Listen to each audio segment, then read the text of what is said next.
Dan itu yang saya lihat kalau saya baca itu Wycliffe dan Elson itu tentang perdebatan menemukan Indonesia itu. Jadi Indonesia ini kalau Bung Karno dia bilang menggali dari bawah, ini yang mesti dilihat.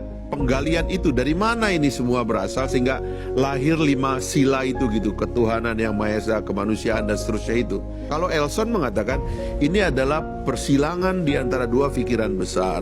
Orang-orang yang belajar ke barat, terutama kaum intelektual Jawa ini membawa pulang ide-ide tentang negara. Lahirlah ide nasionalisme di situ. Orang-orang dari Sumatera, orang tua dan kakeknya Gustika ini porosnya ke Al-Azhar dia belajar Islam, lalu kemudian lahirlah pikiran tentang Islam, sehingga kemudian antara Islam dan nasionalisme itulah blended di dalam Pancasila itu. Maka kalau kita lihat Pancasila itu, kita baca di dalam Islam itu ada namanya maqasid syariah, tujuan bersyariat. Tujuan bersyariat itu sama dengan tujuan bernegara.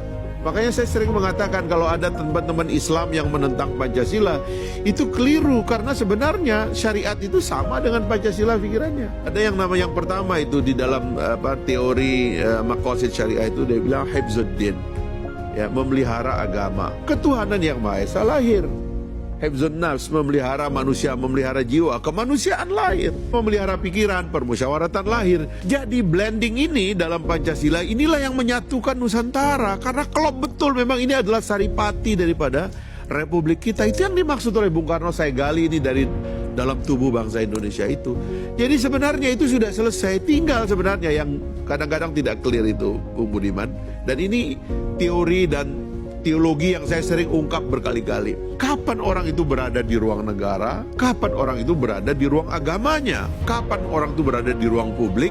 Kapan orang berada di ruang privat? Kalau Anda ingin negara itu melawan agama di ruang privat orang, mustahil itu akan gagal. Ya.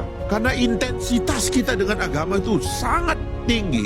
Sementara intensitas kita bernegara itu nggak mungkin tinggi. Kita ini bangun pagi itu dengan doa, dengan agama, tidak dengan negara. Nanti mungkin jam 7 kita upacara anak-anak SD sekolah, baru menghafal Pancasila, hormat bendera. Tapi pribadi itu nggak boleh diinvasi oleh negara. Nah ini yang menurut saya, itu saja yang perlu kita clearkan supaya kita jangan konflik terus.